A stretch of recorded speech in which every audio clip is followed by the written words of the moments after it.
Welcome to today's webinar about professional graduate degree programs in the College of the Liberal Arts at Penn State. Hi, I'm Whitney Sheridan, Director of Communications with the School of Public Policy.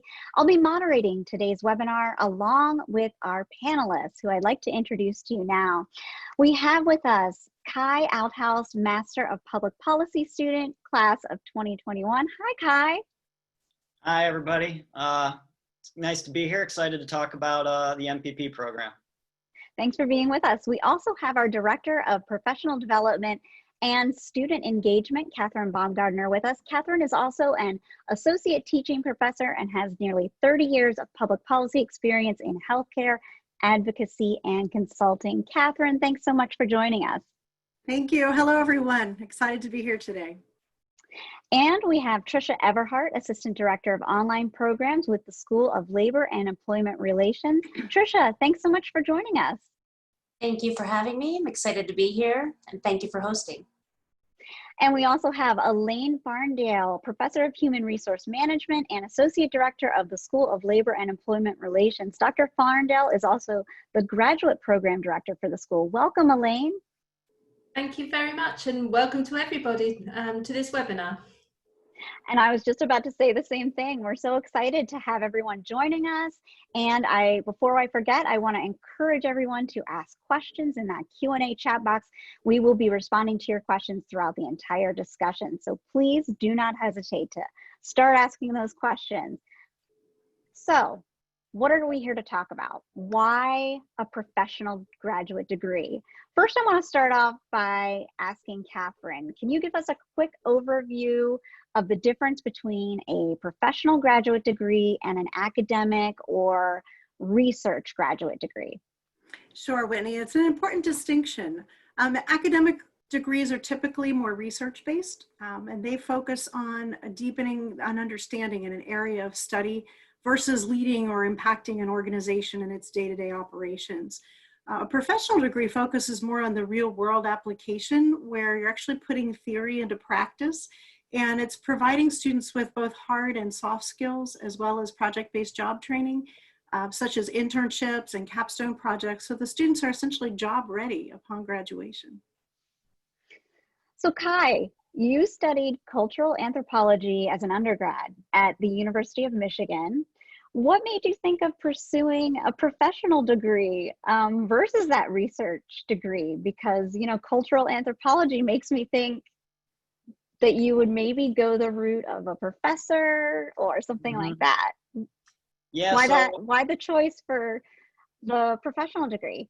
Absolutely. So after graduating from the University of Michigan, I did a gap year with City Year New York, which is an educational nonprofit. And I was working with fifth graders. I was mentoring them, tutoring them, but I was also working with the staff at City Year. And I got excited about the policies that they were deciding on, the culture of the organization. And I thought at the end of that experience that continuing to work towards helping those that are socioeconomically disadvantaged through policy or advocacy would be a great next step for me. So I didn't, when I applied for the MPP program, I wasn't necessarily thinking about going to get my PhD at that moment. I was thinking I wanted to get back out into either the nonprofit sector or directly into government or the public sector. So that's essentially where my interests led me more to an academic, or sorry, a professional degree versus an academic degree. So you had that career goal in mind. You wanted to move into a career. Great. Absolutely. That's exactly what this is all about. So we're going to discuss the professional degrees that we have offered in the College of Liberal Arts. And let's take a look at them. We have the online Master of Professional Studies, the MPS program in the School of Labor and Employment Relations, the in-residence Master of Science MS program in the School of Labor and Employment Relations, as well as the Master of Public Policy, which here is referred to as the MPP degree in the School of Public Policy. So that's what we're going to be talking about today. And once again, I want to encourage those questions at any time throughout the discussion. So let's start with the MPP degree. Catherine, tell us exactly what is the Master of Public Policy degree program, who is this degree for, and who should apply? Great. For those of you who aren't too familiar with the MPP degree, it's a degree that teaches the skills necessary to understand policy process, to design and analyze public policy, and that essentially enables students to get a job in the field of public policy. So if you think about the world we're in right now, everything that we're facing is based on an effective or an ineffective public policy. So when things are going smoothly, it's not something that we stop and think about. We don't think about the framework that underpins what we're doing every day. But as soon as things aren't working well, we really start to notice the absence of effective public policy. So what the MPP degree does, it's perfect for people who have a passion for public service and who want to make a difference in the world around them. What's really nice about the MPP degree is it's open to people from any major with a variety of different policy interests. So if you think of the degree as it's a 2-year on-campus degree program for students who want to analyze public problems, and then more importantly, recommend ways to execute good policy by understanding how to design that policy for adoption, evaluation, and implementation. So it's a degree that gives you an opportunity to make a really great impact on the world around you. So Kai, you were talking a little bit about this, but why specifically the MPP? So Catherine briefly touched on this. I first really like the on-the-job training mentality where you're developing these skills to actually be inserted into a decision-making or policy-making entity. And then you will have the ability to, analyze data sets, look at budgets, understand how organizational theory works in these entities. Further from that, I love the holistic and versatile nature of the program. The scope of policy and the range of it touches so much. Almost everything is under the umbrella of public policy. And although you will have a specialization when you enter the Masters of Public Policy, the holistic nature will allow you to jump in and out of almost any avenue of public policy. So for example, my focus is criminal justice policy, but that will go hand in hand with things like economics, education, foreign policy even. They will all be intermingled in some way. And the Masters of Public Policy gives you a really good base to be able to operate in any of those elements. That's great. And we have an excellent follow-up question here. This attendee had a question about the MPP program. How much is it recommended that applicants have a good idea about what policy area they're interested in pursuing? And I assume that's, well, obviously that's before they apply. I would throw that out to Kai and Catherine. What do you think about that? They can talk with Stephen Mazovsky, our director of advising, of course, as they go into it. But I would say part of this, we'll talk about this in a moment, about the fact that one of the unique aspects of our program is that you get to design your specialization if you're not sure about what you want to specialize in. But maybe you guys can talk a little bit more about responding to this question. Kai, do you want to take that first? Yeah, sure, I can touch on it for a bit. So in my experience, I pretty much knew exactly what I was interested in. City Year got me really excited about combating the school to prison pipeline. So that's where I was led to criminal justice, and I'm on that track. I'm now in an internship with the Sentencing Commission, the Pennsylvania Sentencing Commission. But I would say it's not necessarily crucial to have that that direction down pat before you get here. I have several cohort members who, for example, started thinking they would be in foreign policy, but they ended up switching to health. I think as long as you have that underlying basis of public service and looking at policy in general, through the general classes that you'll be taking and the professors that you'll be talking to, you will develop a stronger appreciation for what it is that you actually like in policy the most, and that'll help guide you to your specialization. But I would say it's not absolutely crucial to have it right out of the gate.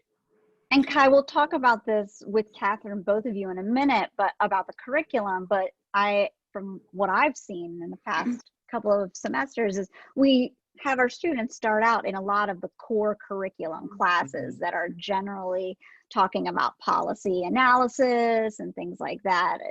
And so that's certainly a time where someone could figure out their concentration.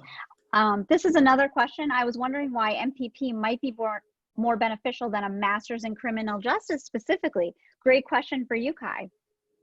So I think this again comes back to the professional degree versus the academic. I feel like a lot of masters in criminal justice, they're on a path to academia. They're on a path of research.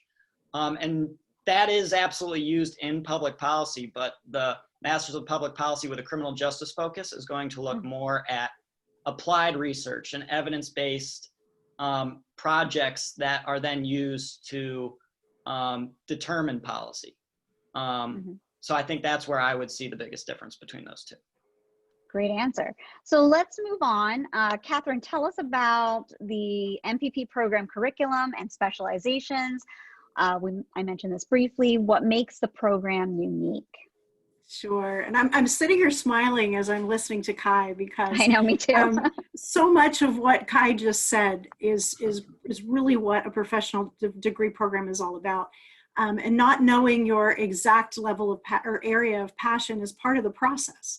So our program is a 2-year, 43 credit hour program. It's 42 credit hours for working professionals. So we do waive the internship requirement, which is what allows the 42 credits. And so you have a core curriculum that essentially delivers both the hard and soft skills that graduates are going to need for the job market. And so they're very much more generally focused. So things like policy analysis, data analytics, program evaluation, project and research design, project management, get a lot of emphasis on professional skill development. So things like writing memos and briefs and presentations, and how do you get your passion and point across in a short period of time so that people are really listening to what you're proposing, rather than a 600-page compendium that they need to wade through. And so it's really beginning to hone those communication skills and problem-solving skills and working together in teams and helping, because so many organizations in public policy don't exist in a vacuum. They have to work well across departments within themselves and externally. And so that teamwork aspect and understanding that larger world is really important. An important part of our program is both an internship and a capstone experience. Those are integrated into the curriculum so that the students are learning how to apply what they're learning in the classroom to the actual job setting that they're aspiring to in the future. And as a result, students are more job ready at graduation. I've been really fascinated. We're about halfway through the summer right now with our internship experiences. And I can count the numbers of students who tell me, wow, it's a whole lot different writing a brief in the real world versus writing one for homework. And so it's getting that ability to do that. And the internship experience helps to do that. The internship then is a stepping stone to the larger capstone project, which can exist within an organization where you did an internship, or may actually look like a team of students from the department who actually will work with an organization. But the key in the capstone is being able to take what you've learned over the 2 years of experience in the program and actually demonstrate application of what you've learned. Another way, again, of making you job ready and demonstrating competency with the program.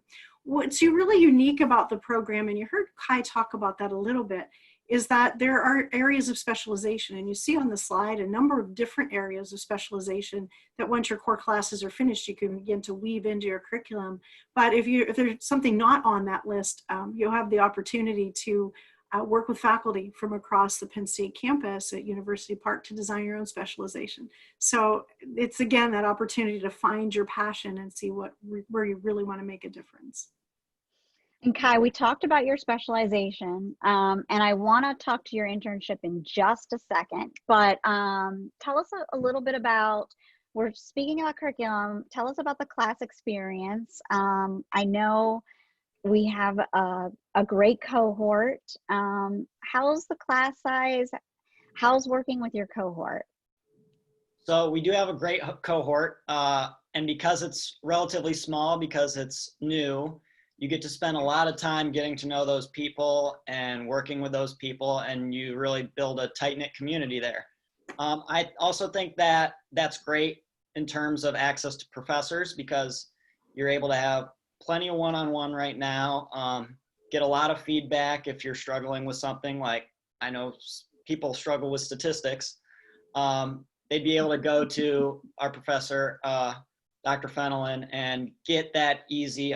He was always very willing to sit down and talk over what we were doing in the class. So I think from that perspective, it's really, you get a lot of focus from the professors, and the closeness with your cohort facilitates a lot of great discussion. But I mean, I don't think that will be around long, because the program is bound to get bigger. So I think right now that's definitely a benefit of being new. That's great.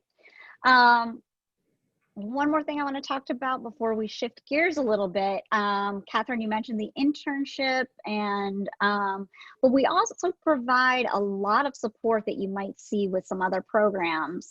Tell us a little bit more. Sure. The internships, one of the things we pride ourselves on is that personal touch. And I think that's something we'll continue, even though our numbers will grow, and we hope that they will grow, but the personal touch is really important.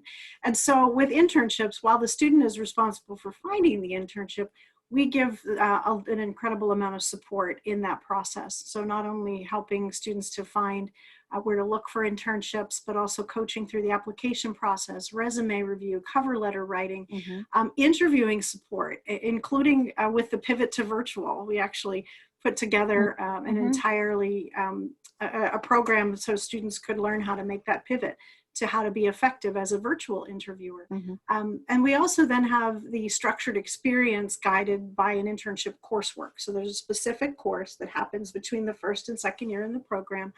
And that course involves goal setting between the student and the preceptor, and preceptor development or supervisor development and coaching, as well as mid and end of term evaluation, and an end of term poster session that ends up getting presented. And throughout that process, they have regular contact with me, and we work through issues if there are any issues along the way in the internship, or we make suggestions for how to more effectively navigate an organization if that happens to be the issue. So it's very, very tailored. What comes with that also is career coaching, so supporting with job placement, identifying sectors of interest and resources, and developing leadership skills. We actually do offer an elective course specifically in what it takes to be an effective leader in the public policy realm.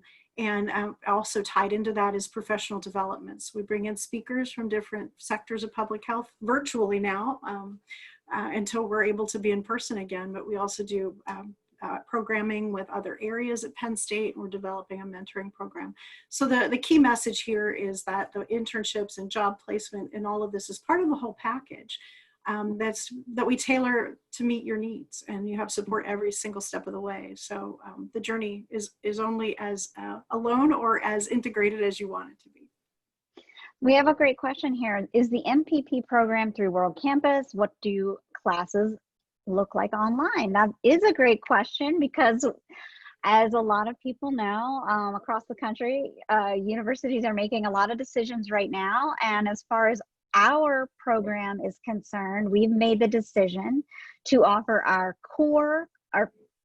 5 core classes will be offered for the fall semester online, but our specialization courses that Kai will, I think the ones that Kai will be taking, yours will be in person. So we know that much right now. And as things evolve, we anticipate our classes for spring of 2021 will be in person. And of course, those decisions will be made as the university makes those decisions, and they'll be in accordance with those policies as well. The safety of our faculty and our students and our staff is our priority, but we are in person for the most part, except for those 5 core courses for graduate students. Anything else you want to add to that, Catherine?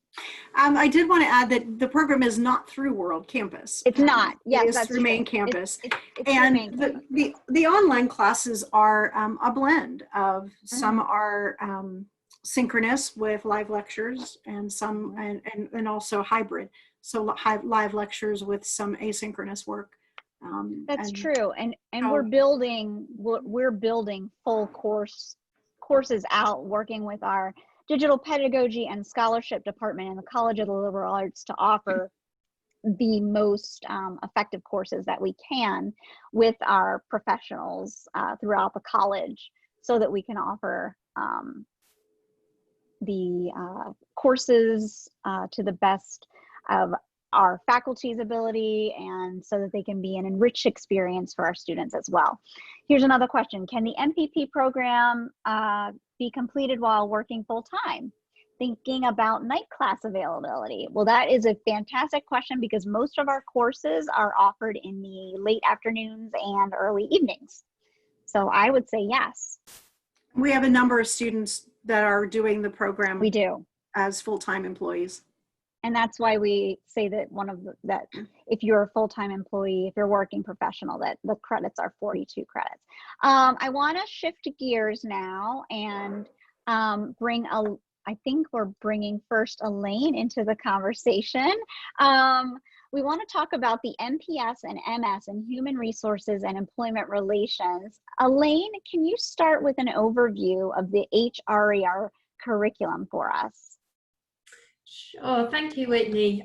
So yeah, we have 2 degrees that we're talking about today, the Masters in Professional Studies and the Master of Science, both of which are in Human Resources and Employment Relations. So in other words, we have kind of a joint curriculum across the 2 programs, but they're 2 different modes, and we'll talk a little bit about that in a moment as to how you can choose between an MPS and an MS mode. But essentially, the program as a whole covers these 2 strongly related fields, human resource management and employee relations. The curriculum that we have in place is aligned with the Society for Human Resource Management, which is the professional body for people working in HR. And they review different programs every 5 years to see whether the things that are being taught are in line with what people need in the workplace. And this also helps to make sure that any professional certifications that you want to go for after completing a graduate degree, you're well positioned to be able to do that. So that program aligns with those additional certifications people might choose to do. So what you see on the screen are a few of the different topic areas that our classes cover. So strategic human resource management, talent management, organization behavior, rewards is compensation and benefit. We do a lot on international perspectives on human resources and employment relations, employment law. A number of people come through our program and go on to law school afterwards as well. Labor relations, people analytics, diversity in the workplace. This is a taste of some of the things that are available. You'll see a little QR code down in the corner. If you scan that, it'll take you off to our page. It shows you all the different classes that we have available. But essentially, the curriculum allows you to get a broad base, but at the same time to specialize. So you could choose to either go into something that is more specifically human resources, or you could focus on employment relations, or you can keep it as a balance between the 2 of those. So those are options available in both the MPS and the MS programs. And what kind of careers do students pursue? So from that broad base, there are a lot of career opportunities. It looks like it. Basically, if you like working with people, and if you are interested in work and employment, this is a career area for you. So you might say, okay, well, what does HR do? HR, I don't know, they sent me an offer letter, they kind of got involved in interviewing me, and they make sure I get paid. Yeah, there is that, but there's an awful lot more that goes on there as well. So some of the examples of things that people can go into. So you can become an HR business partner. That means well, essentially we're a business degree, even though we're not in a business school. So we're preparing you for roles in organizations. And as an HR business partner, what you would do is look after all of the people management issues that are going on within certain areas of an organization.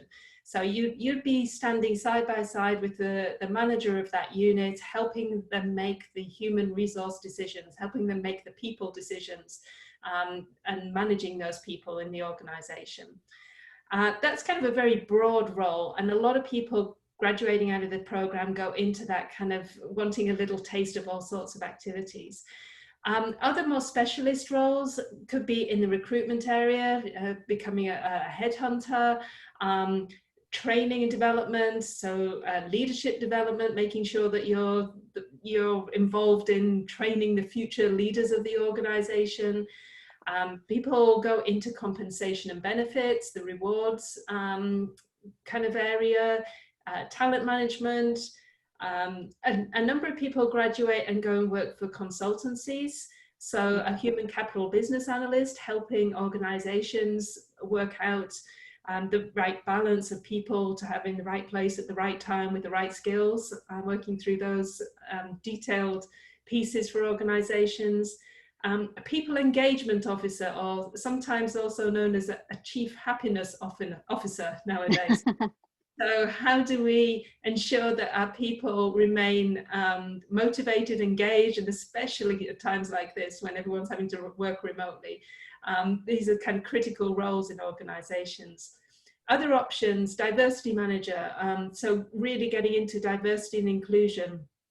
A lot of people kind of come in at the HR role and then choose to specialize in that side. And then we also have a lot more on the employment relations side as well. So the employment relations then focuses more on that relationship between the workers and the employer. So you can be a kind of go-between person, an advocate for employees. You can be the person who is managing the relationships with unions that are recognized in the organization. And also kind of getting a bit more involved in the legal side of things as well. There are international roles related to HR and ER career opportunities as well. So if you want to be the person helping the individual make their next move on an international assignment and getting them set up in the deepest Peru in order to make sure that they can be effective in their new role, then you're on the track for being a global mobility specialist. So there are just so many different opportunities, either very broad or very, very specialized, anything to do with work and employment, basically. And it looks like you have a grads who have some great titles recently as far as their positions that I've seen. A number of those are included on the slide that we have there. So human capital business analyst, compensation analyst. We have people that have been very recently, they're being employed by Microsoft, Google. We have people in very large organizations. They go into rotational leadership positions. But we also have people who go into very local organizations as well, and who go into government roles. There's basically, there are people inside every single organization, and therefore there is a role for HR and or ER in every organization. So if you want big, if you want small, if you want public, if you want private, this is a route to get into those organizations. Great. So how does the MS or MPS impact salaries? The important piece, yeah. What everyone wants to know. Absolutely. And we track these numbers because we know that it's important. So what you see on the screen now are starting salaries by degrees. And basically what we're showing here is the difference between concluding your studies with a bachelor's degree, which is great. There are great opportunities there. But then there are even more opportunities when we start looking at the master's degree. In general, you're seeing an almost $20,000 increase for completing your master's. So if you think about how much you have to invest into it, this is just the starting salary. This is, you know, per year, that additional 20,000 potentially that you're earning. You can see human resources, it's a business field. The bachelor's salary, this isn't average. These figures are nationally available figures, were based on 2017 graduates that's collated. It's the latest report that's available at the moment. So we see a 46,000 figure for the bachelor's degree with HR. A master's degree typically is the 63,000 figure. For 2018 graduates out of MS, so the residential Master of Science in Human Resource and Employment Relations, our average starting salary was 73,000. So you get a good solid base that recruiters really appreciate.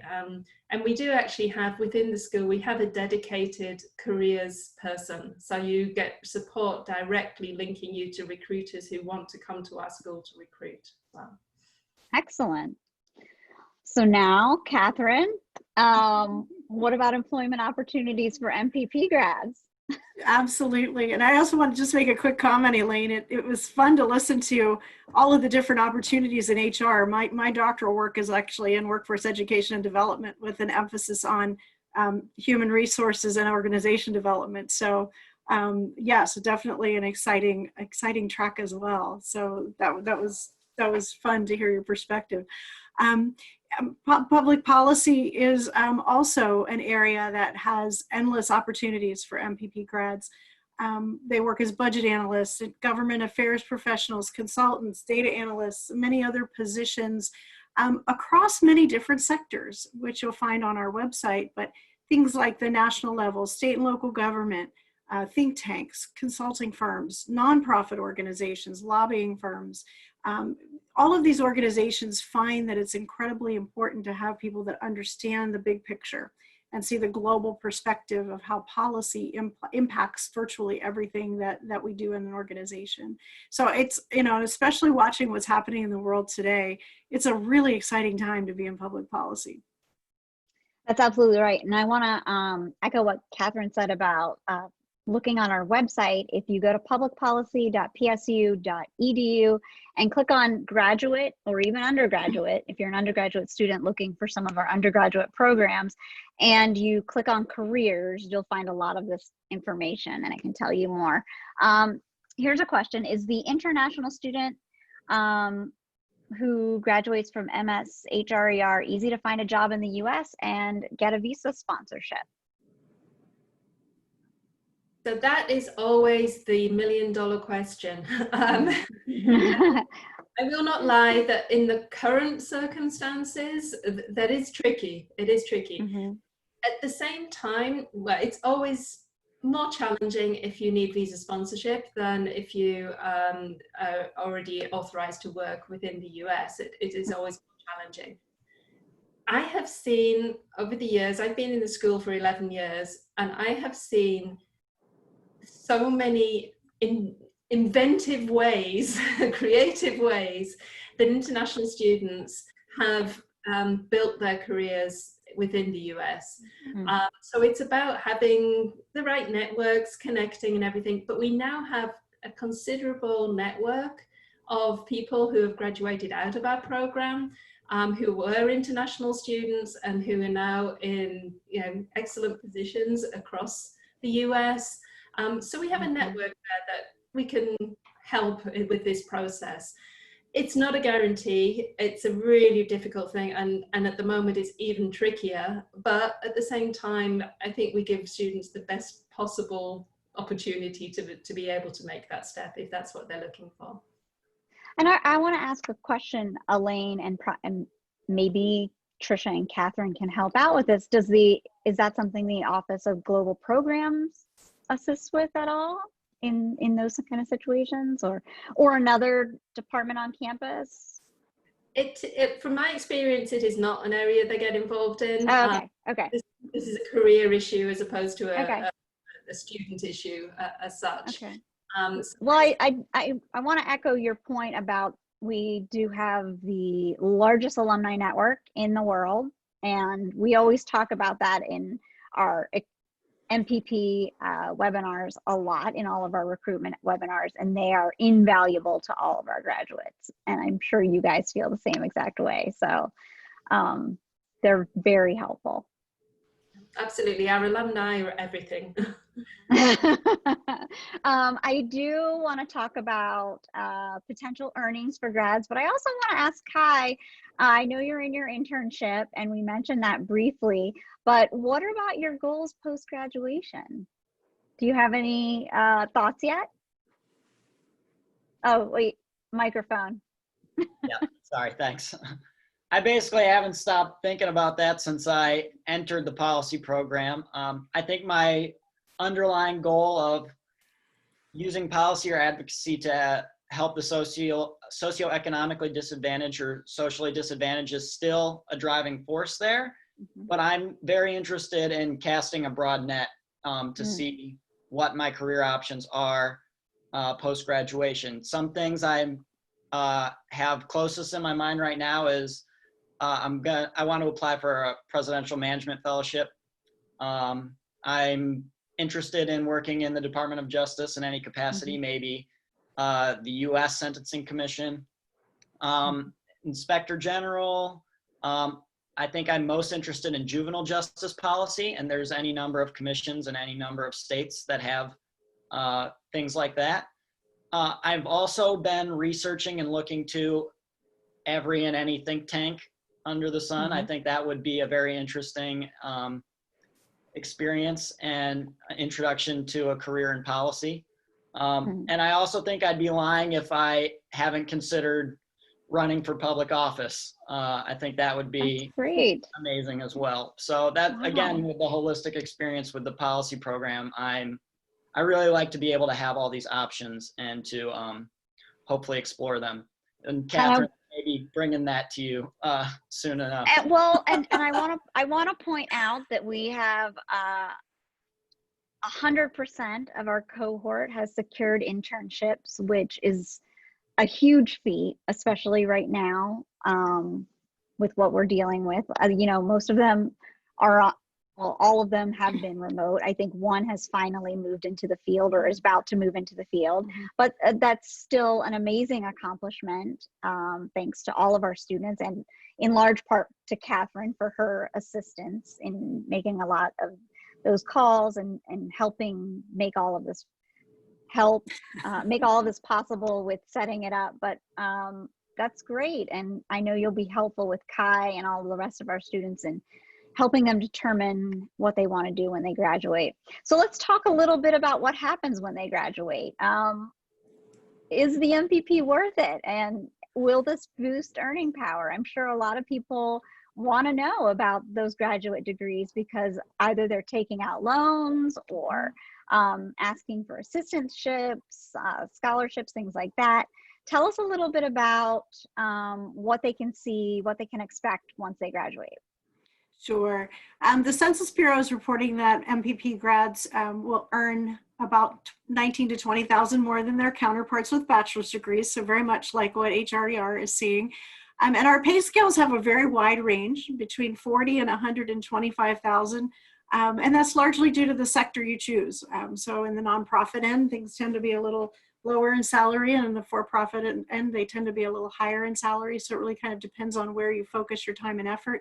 But there's about a mean salary, again, very close to HRER of about 70,000 across the different spectrums. So a degree that does have a return on investment fairly quickly.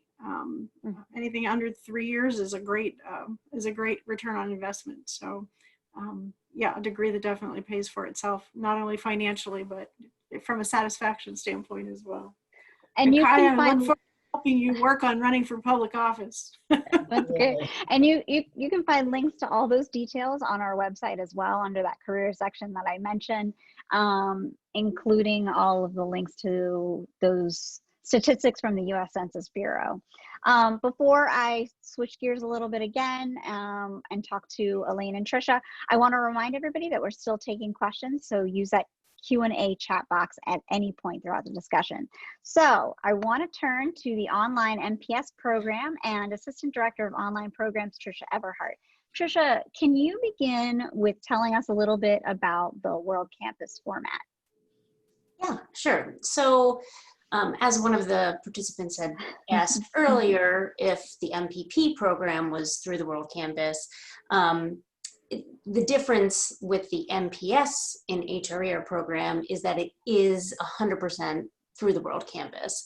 And so what that means is your courses would be 100% online, and they are asynchronous. So you never have to be anywhere at any particular time to, listen to a live lecture. In fact, none of the content in the courses is live. It's all, already in the course, and that's where you would engage with the other students in the course as well as your instructor for the course. One distinction that I do want to make, though, is that Penn State does not offer online degrees. Basically, this is a Penn State degree. It's just the formatting is through the World Campus. So you're still earning a Penn State degree. It will not say World Campus on your diploma. It will be, exactly the same diploma as if you came to the University Park campus and sat in classes. Great. And who should consider applying to this program? Sure. So the online program, I would say, differs from the residential program, HRER program, in that we do look for work experience as kind of like a prerequisite for eligibility. So, a lot of times we're looking, students that are in our program are either looking to make a career transition. So, maybe they were in banking for a couple years, found out that wasn't their passion, and they really want to, make the move into an HR related role.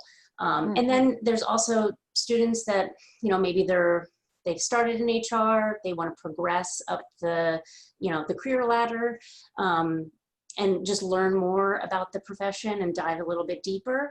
And so, it would work for them as well. So, just kind of looking at the slide here, we've got, management HRER practitioners. And then, as Elaine was saying before, this is also an ER program. So it's HR and ER. So if you're interested in unions or like social activist kind of role, that this program could work for you as well.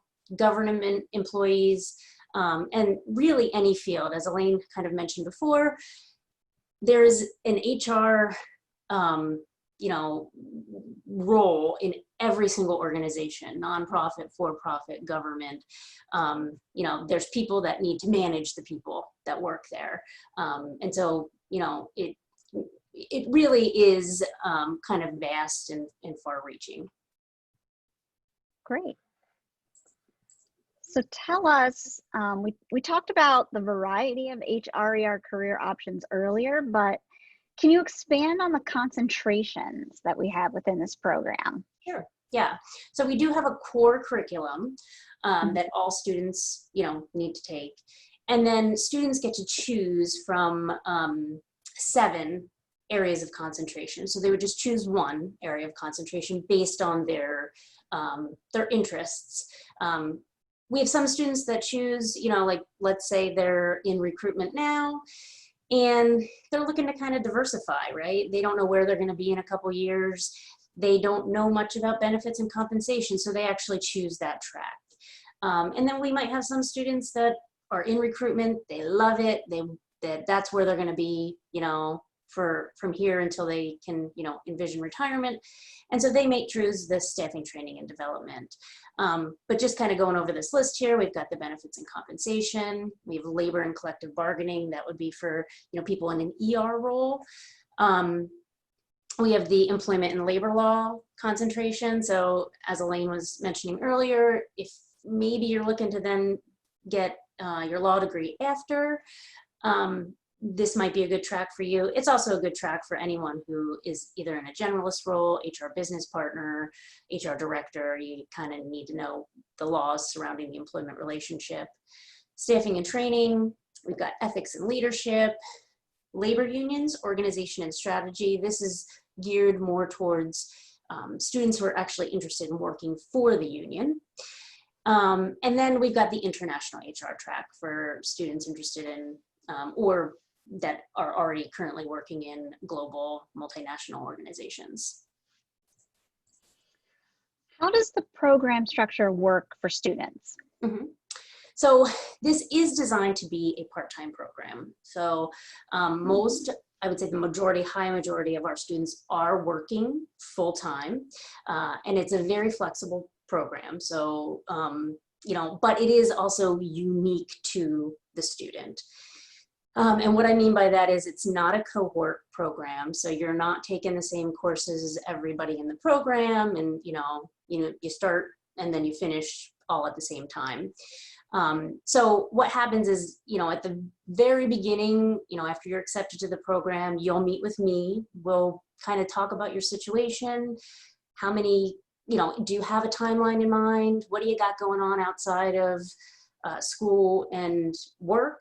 And, what are you thinking is doable in terms of the number of courses you're going to want to take each semester? And then we map out a plan, which is pretty easy considering we offer all of our required courses every single semester online, in an online format. That also includes the summer. And so, we have the plan mapped out, but we understand, life happens, and, sometimes students need to take a semester or 2 or 3 off from their studies. And that's okay. We can revise the plan. It's fluid. It's not set in stone. But I would say on average, students do finish, I would say the majority of our students probably finish in 2 years, maybe a little bit more than 2 years. And then there's some students like me. I was a previous student, not in this program, but another World Campus program. Took me a long time because I took a little break, but it took me 6 years. But I'm not the average student. So I would say on average between 2 and 4 years. We do offer courses just like the University Park campus in the fall and the spring and the summer. Fall and spring are the 15 weeks, summer is 12 weeks. And then we do have optional opportunities for students who, don't want to just do fully online. We have a 1-week intensive on-campus option we do in the summer. And then we also, it's not listed here, but we do have an embedded study abroad program. So it's a hybrid course, but students do about 5 weeks of work online. We travel to an international location where we meet with companies and a host university. We do some cultural stuff. So we're there for a week, and then we come home usually with like a final paper or project for the students to complete. Now that was all pre-COVID. So we'll find out what post-COVID is going to look like. But yeah, so tell us about this intensive summer course on campus. Yeah, sure. Because that's interesting that it goes along, that it's part of this program that's online. Yeah. That sounds really cool. Yes, and so that's 100% optional. So, but if students, if we have a lot of students that started their academic journey later in life, they got their bachelor's degree after they had children and started their career, and now they're in a master's degree, and they kind of want to experience the on-campus feeling, right? So so yeah, we welcome them back to take a course here at the University Park campus. Again, they'll do about 5 weeks of work online before they come here, just to kind of prepare them for in the classroom. We're in the classroom from 9 in the morning until about 4 in the afternoon, face-to-face instruction, small group stuff. We have social activities that take place in the evenings, dinners, just a great environment to network with other people that are in the same field. And then again, they go home after the week is over with like a final paper project or something. Oh, That's cool. yeah, and we reserve a block of dorm rooms here on campus, but it's not your grandma's dorm. Okay, so we're not talking like shower shoes and shower caddy situation. Private dorm room, private bathroom. It is not hotel quality, but it is sufficient, and it's much less expensive than a hotel. And I'm assuming there's information on your website about all of this as well too. Yep, absolutely. Okay, great. Yep. Great. So we're going to talk about admissions in just a second, but I want to remind folks that we are still taking questions at any time in that Q&A box. So Tricia, can you tell us about the application process and admission to the online MPS program? Yeah, sure. So as I was saying before, the online program is geared towards working professionals. You don't necessarily have to be working, but we do look for 2 years of full-time work experience, to be eligible to apply. And it doesn't necessarily need to be in HR. So, it can be, you could be a teacher, it could be in finance, it can be really in any field. But we're obviously looking for the bachelor's degree at an accredited institution. If you didn't receive your degree here in the United States, then and you're not from like an exempt country, we would need a TOEFL or IELTS score, and so that's just an exam that tests your English proficiency. We need a statement of purpose, basically explaining, hey, this is why I want to pursue this degree. This is kind of what I can give to my other classmates, and the experience that I have, how I kind of came to this decision. A resume, which kind of details your work experience, and then 3 letters of recommendation from either supervisors or professors, like previous professors, but yeah, no family or friends. So Elaine, if you could give us the specifics of the MS in HRER, that would be great. Okay, so yeah, the MS, the Master of Science in HRER, is a 2-year, 39 credit program. So it is a full-time, on-campus, in-person, normally, experience. And what we're trying to do during that period is achieve these different objectives. So we want people to understand the roles that employers, employee organizations, and public policy makers play in the employment relationship. Again, it's all about work and employment. It's about understanding the complex personal and organizational issues inherent in that employment relationship. And it's also the program is designed to help you to evaluate situations better, so to build your analytical skills. So evaluating research results in the process of administering labor and human resource management systems, and just moving your knowledge on from that bachelor's position to get into more advanced areas of knowledge. So advancing your graduate and your professional training beyond the master's degree also. And effectively what we're aiming for is to produce people who can work as practitioners in the HR and ER fields, excel in those fields, either in the domestic or the international context, and in any type of organization that you can think of, basically. So there's a broad range of goals there that we're aiming for with the program. And what about admissions? So the story is very similar to the MPS. Essentially, the core difference is we do not require any work experience coming into the MS program. And most of the students that come into the MS program are coming straight out of a bachelor's program, so without a gap of work experience or anything. So if you're a Penn State undergrad, even better, because you don't have to go through any of the hoops of GRE or GMAT. And also, if you're a Penn State undergrad and you're already in a major that is labor and employment relations, or psychology, or Spanish, there is another opportunity for getting into the program a different route, just for those specific majors.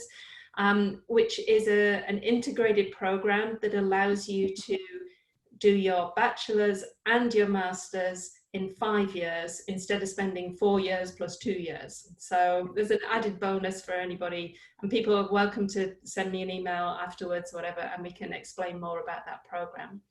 But otherwise, it's the same requirements in terms of a statement of what this program can do for you. We're looking at your resume, letters of reference, a writing sample, so a previous class paper or something.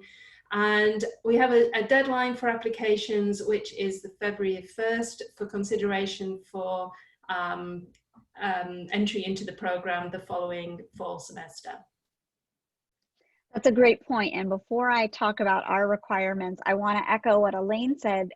We have a few programs for our Penn State undergraduate students, also part of the integrated undergraduate graduate degree program, where you can also accelerate your master's degree, and those are associated with criminology and sociology, political science. We also have a couple of other ones that are about to launch in the fall as well. I don't know if I'm supposed to formally announce those as of yet, but if you're interested, I will put up our advising manager's contact information in just a moment. You can find out more on our website at publicpolicy.psu.edu. But as Elaine mentioned, those are a path to accelerate your master's degree for Penn State undergraduate students. So Catherine, talk to us a little bit about the admission requirements, and we have a great question here from Hallie Richardson that I want to talk about as soon as we go over this slide.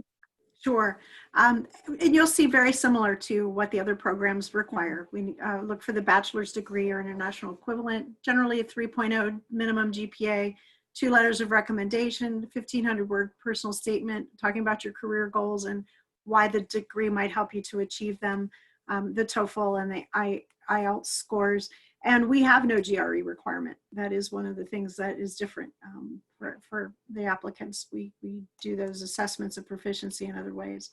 I will also say, second, what Whitney said about the, and Elaine said about the integrated undergraduate program. It's a wonderful way to accelerate your degree through the university. So yes, and we do have all. The easiest way to apply for our degree is to start at the website Whitney mentioned, publicpolicy.psu.edu, and it'll take you, click apply, and it'll take you through the whole process. Yeah, and if you're interested in those undergraduate opportunities, we have a tab for undergraduate, and then we have one for graduate students as well.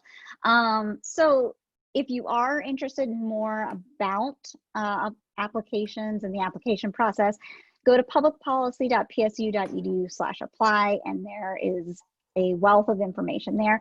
We have Hallie Richardson, and this might be a good one for Kai, actually. As an undergraduate student at Penn State, is there anything I can do to prepare to apply/enter the MPP program? Kai, what do you think? Well, in terms of applying, just the general stuff on the screen right there. I did take the GRE, but you clearly don't have to. Spend a lot of time on your personal statement, get a lot of people to read it over, make sure you're incorporating any significant experiences that you may have had in your life or career.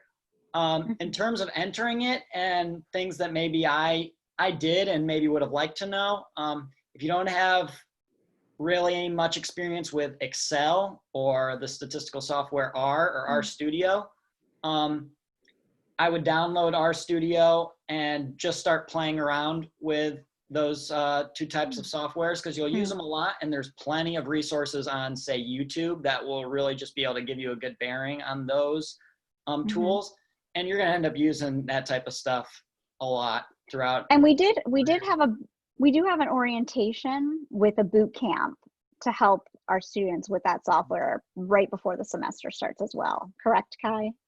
Yeah, I believe I remember there was like a couple day thing where they introduced R to us, and they are going to teach you how to use it well. Yeah. But I feel like maybe just getting your bearings with that would be good. And then other than that, I would say go to the Penn State website and look at the faculty, and if you are seeing the professors that align with the policy interest of your choice. Maybe you send an email, introduce yourself, ask about what their research entails. And that could be a good way to just get your name out there and to see what their interests are and how maybe classes that they teach will be tailored. That's great advice. And I believe, Kai, you worked with Andy Fenelon this Yes, I past did. year. You did. Great. And I would say contacting Stephen Maslowski might be one of the first people you want to look at. We're going to put up contact information for the School of Labor Employment Relations first, and then after that, or first we're going to talk about job opportunities. I'm sorry about that. And we're going to also put up contact information for both schools in just a moment. Elaine, I wanted to ask you about some of the unique aspects of the master's programs in LER and any additional information that you want to give us about some of the unique aspects of the program. Thanks, Whitney. Yeah, I'll just take a couple of seconds just to run over this, just emphasizing, basically, we have a strong focus from the day that you arrive in the program to make sure that you're going to get the career that you want coming out of the program. We literally start giving careers advice on day one. So it's a big priority for us. 95% of our students have at least one job offer prior to graduation. There are years when that's 100%. We just have a great network out there just waiting to recruit from out of our program. And we've already talked about the salary piece. It makes sense making the investment because that investment stays with you for the rest of your life and all the opportunities that come out of that. Doing a master's program is about deciding that you really want to go in deeper and specialize in some kind of area.